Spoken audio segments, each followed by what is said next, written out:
All right, I can't be the only one whose entire For You page is about these Maui fires and how sus they are. This is Maui right now, the city that got destroyed. Look at it.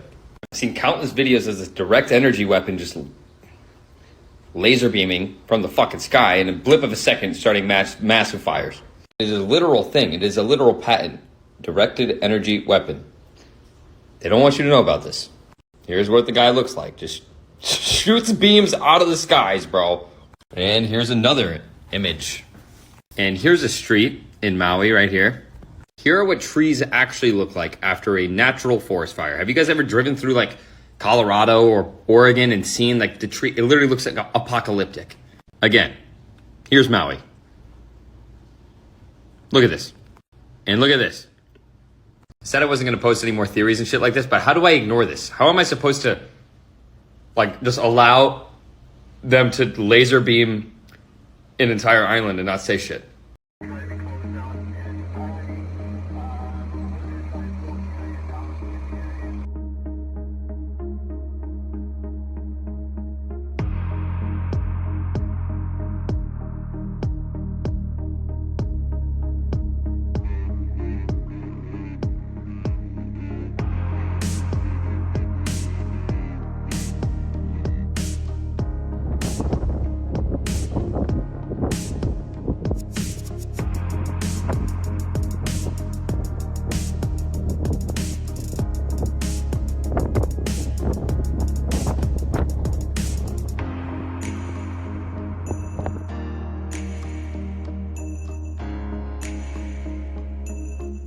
Residents in Canada's Northwest Territories were ordered to evacuate overnight as wildfires closed in on the capital city of Yellowknife. Government leaders told those in high-risk areas they should leave as soon as possible. The fire burning about 10 miles outside of the city. It's expected to reach the capital's outskirts by the weekend. Canada has seen a record number of wildfires this year. There were more than 1,000 active wildfires burning across the country this week alone, and we feel that a lot here in the United States as well. Hey, newly released surveillance video showing a Cass County gas station customer firing 7 shots at a suspected armed robber, all while holding a 6-pack of light beer. The shooting seriously injured the suspect, who had armed himself with a box cutter. Now, the customer waiting to learn if he'll face criminal charges. Target 8 investigator Ken Kolker has those details, all new at 6. You know I am here is how the robber announced himself at the Stone Lake Marathon here in Cassopolis about 3 weeks ago. The video shows the customer holding a 6-pack of Miller Lite as the suspect, dressed in black, bursts in on July 27th. The suspect, identified as a 35-year-old Dowagiac man, pulls a mask over his face. Another angle shows the suspect approaching the store clerk. Police say he threatened the clerk with a box cutter. The customer, who has a valid concealed carry permit, told police he could not see what was in the robber's hand, but he could see the look of fear in the clerk's face. Video shows the customer pulling a handgun and firing 3 shots, then another 3, all while holding that 6-pack.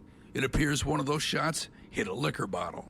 He fired the final shot several seconds later. Bullets struck the robber in the arm, the back, and the face. The customer told police the suspect fell to the floor but was crawling toward him. He held him at gunpoint until police got there. Cass County Prosecutor Victor Fitz says he's waiting for police to finish the investigation before deciding whether to file criminal charges against the customer.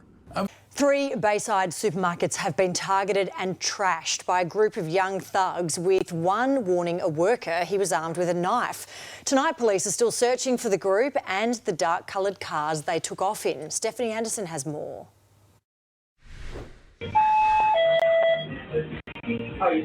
Polite and unsuspecting, this worker on the late shift at Hampton IGA fast gets a front row seat to a brazen ambush. 7 young males wearing masks and gloves jump the counter and get to work, their sights set on spirits, cigarettes and cash. This was the second stop on the group's Bayside crime spree. It started at the Bentley's supermarket around 8:25. By 8:36 they were hitting Hampton. Then just before 9 they tried to smash open open stolen tills in a suburban street before getting spooked and taking off. 15 minutes later, Cheltenham IGA was the target, but what they don't know is that police have started a ring around, warning workers the thugs are on the run. So here they've taken precautions to protect their store, meaning access isn't easy. Frustrated, the thugs get physical and trash what they can before workers trigger a fog alarm and they again flee on foot to a getaway car. The total value of their terrifying efforts topping $20,000.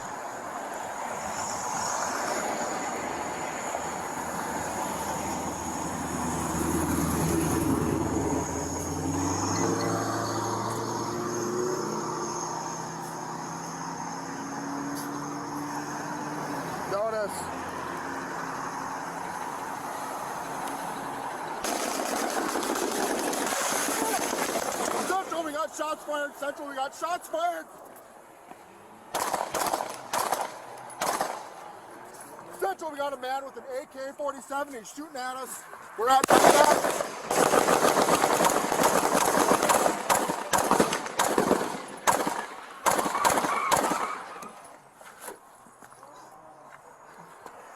Central, shots fired, shots fired. We got 3 officers down, 3 officers down. Send everybody. Her actions were controlled, methodical, deliberate, intentional, and purposeful. This was not reckless driving. This was murder. 19-year-old Mackenzie Sharilla crying uncontrollably as the judge declared her guilty on multiple counts of murder in the deaths of her 20-year-old boyfriend Dominic Russo and his 19-year-old friend Davion Flanagan. She was convicted on all 12 charges she was facing, including those of felonious assault and aggravated vehicular homicide. She had a mission and she executed it with precision. The judge said Sharilla, who was 17 at the time of the crash, had morphed from a responsible driver with 2 passengers into, quote, literal hell on wheels down an obscure route that she had just visited a few days before, pushing the pedal to the floor, demanding an ultimate speed of 100 miles per hour.